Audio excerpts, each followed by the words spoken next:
Hello students, आप सभी का हमारे यूट्यूब चैनल में हार्दिक स्वागत है। आज के इस वीडियो में बात करने वाले हैं उन स्टूडेंट्स की जो कोटा यूनिवर्सिटी से बीए सेकंड सेमेस्टर का होम साइंस का पेपर देने वाले हैं। तो उनके लिए इस वीडियो में बहुत कुछ खास होने वाला है। पहली बात, मैं इस वीडियो में उन सभी स्टूडेंट्स को कितने नंबर पर पास होते हैं, पेपर कैसा आने वाला है, कैसे आप लोगों को आंसर लिखना है, किस प्रकार से प्रश्नों को हल करना होता है, ठीक है। और आपके जो मोस्ट इम्पोर्टेंट क्वेश्चन है जो सिलेबस के अकॉर्डिंग होंगे, यूनिट वाइज होंगे, जो ऐसे के ऐसे आप लोगों को एग्ज़ाम के पेपर में देखने को मिल जाएंगे। तो वीडियो आप लोग पूरा देखना। और अगर आप लोग चैनल पर नए हैं तो चैनल को सब्सक्राइब, वीडियो को लाइक और बेल आइकन ज़रूर दबा लीजिएगा। देखो स्टूडेंट, जो भी BA second semester home science का पेपर देने वाले स्टूडेंट हैं उनके लिए यहाँ पर जो पेपर होगा वो 3 घंटे का होगा, है ना। 3 घंटे का पेपर आपका लगने वाला है। इसमें इंटरनल और एक्सटर्नल होता है। इंटरनल मतलब तो वो होते हैं जिसमें आप लोगों को कॉलेज की तरफ से मार्क्स दिए जाते हैं। जो 30 नंबर होते हैं वो कॉलेज की तरफ से ही आपके यूनिवर्सिटी को भेजे जाते हैं। और जो 70 नंबर होता है वो 3 घंटे में आप लोगों को कॉपी में जो आपने लिखा है, जो आपने मेहनत की है, उसके हिसाब से मार्क्स मिलते हैं। 70 में से आप लोगों को 28 नंबर लाने ज़रूरी है। और यहाँ पर जो 30 नंबर है उसमें से आपको 40% मार्क्स लाने बहुत ज़रूरी है, यानी कि 12-13 नंबर लाने बहुत ज़रूरी है, ठीक है।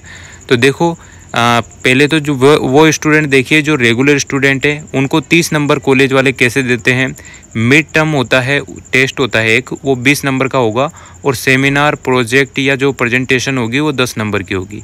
तो इस टाइप से आप लोगों को 30 नंबर में से दिए जाते हैं मार्क्स। जो प्राइवेट स्टूडेंट है उनको रिपोर्ट राइटिंग होती है 20 नंबर की और वाइवा होता है 10 नंबर का। इस प्रकार से आपको 30 नंबर में से मार्क्स दिए जाते हैं। बहुत सारे स्टूडेंट सोचते हैं कि आराम से इसमें से 30 में से 30 दे देंगे, पर बहुत सारी बार ऐसा हो जाता है कि आपके जो मार्क्स आपके रियल में आए हुए हैं वही आपको मिलते हैं। तो बहुत सारे इसमें फेल भी होते हैं इंटरनल में, तो ध्यान रखिएगा। और इसका कोई ऑप्शन नहीं है, फेल है तो अगले साल ही देना होगा, ठीक है ना। तो इन बातों का ध्यान रखना। बी केयरफुली, आप लोग इंटरनल मार्क्स अच्छे से लाइएगा। फिर एक्सटर्नल तो आपको कॉफ़ी भर के लानी ही सही, है ना। तो 70 नंबर का आपका पेपर होगा जो कि आपका रिटर्न एग्ज़ाम होगा। इस प्रकार से आपका 100 नंबर का पेपर होता है। देखिए, इसमें आप लोगों के 2 खंड होंगे। पहला खंड सेक्शन ए है, दूसरा खंड भी है सेक्शन बी, या हिंदी में इंग्लिश में जो भी सेक्शन है और सेक्शन बी 2 खंड है, ठीक है। 2 पार्ट हैं, जिसमें पहला पार्ट आप लोगों के 20 नंबर देके जाएगा, जिसमें आप लोगों को ज़्यादा माथाफोड़ी नहीं करनी है, यानी कि इतना टाइम आपको नहीं लेना है। जो 3 घंटे का आपका पेपर है उसमें 2 घंटे आप लोग ओनली बी पार्ट पर लगाइएगा, जो सेक्शन बी है उसमें।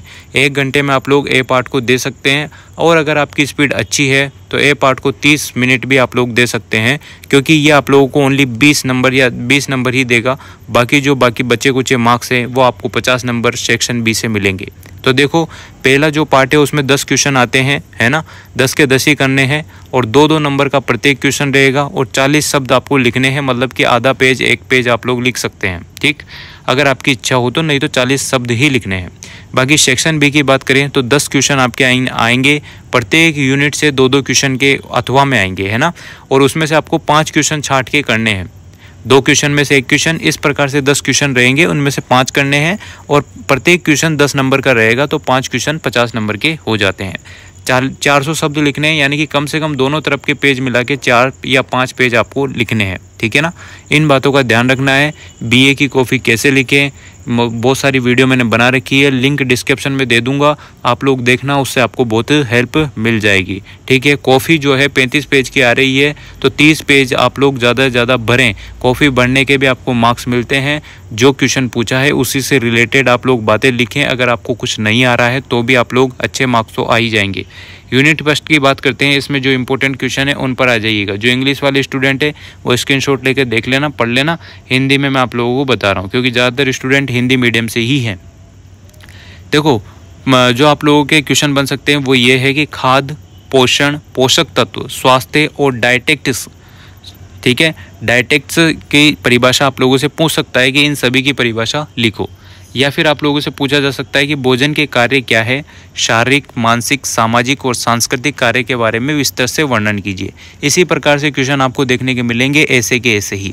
भोजन का वर्गीकरण आपसे पूछ सकता है कि कार्य के अनुसार पोषक तत्वों के आधार पर और नश्वरता के आधार पर भोजन का वर्गीकरण कीजिए और संक्षिप्त में समझाइए। ऐसा कुछ क्वेश्चन बन सकता है। भोजन बनाने की विभिन्न विधियां, उनके लाभ और हानियां आपको बतानी है। खाद्य पदार्थों में उपस्थित पोषक तत्वों का संरक्षण, उनमें पौष्टिकता बढ़ाने के उपाय आप लोगों से पूछ सकता है। साथ में ये भी पूछ सकता है कि प्रोटीन, कार्बोहाइड्रेट और वसा, इनका संगठन कैसा होता है, वर्गीकरण कैसे होता है, कार्य क्या है, इनकी दैनिक आवश्यकता क्या है, प्राप्ति के साधन क्या है और कमी के प्रभाव का सामान्य अध्ययन आपसे पूछा जा सकता है। जो कि आप लोगों को नॉर्मल सा दिख रहा होगा कि 11वीं 12वीं में आपने अच्छे से पढ़ा होगा, आराम से आप लोग लिख सकते हैं। अगर बिना पढ़े भी जाते हैं तो मैंने जो ट्रिक बताई है आप लोगों को डिस्क्रिप्शन में 2 वीडियो मिलेगी, दोनों देख लेना, काफ़ी हेल्प आपकी हो जाएगी। मन से भी आप लोग लिख सकते हो इन चीज़ों को, है ना, ऐसा कोई विशेष नहीं है। बहुत सारे स्टूडेंट लोड ले रहे हैं, आराम से लिखो, क्या दिक्कत है। कॉफ़ी भरोगे, जितनी अच्छे से लिखोगे उतना फ़ायदा आपका होगा। क्वेश्चन से रिलेटेड चीज़ें आपको बस लिखनी है।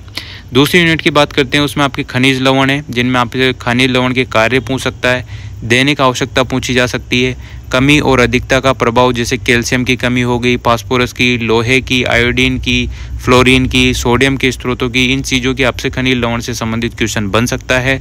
विटामिन की बात करें तो कार्य, दैनिक आवश्यकता, प्राप्ति साधन क्या है, कमी और अधिकता का प्रभाव, वसा में घुलनशील विटामिन ए और डी, ई और के जल में घुलनशील vitamin B1, B2, niacin, folic अम्ल और विटामिन सी, इनके बारे में आपसे विस्तृत रूप से पूछ सकते हैं। तो आप लोग विटामिन पढ़ लेना। जल जो है वितरण कार्य और जल संतुलन कैसे होता है उसके बारे में पूछ सकता है। जो भी आपके पास सीरीज है या नोट्स हैं उनको एक बार रीड आउट करके जाइएगा और फिर मन से ही बनाकर आप लोग आंसर लिख सकते हैं। वीडियो का लिंक डिस्क्रिप्शन में आप लोग जरूर देखना।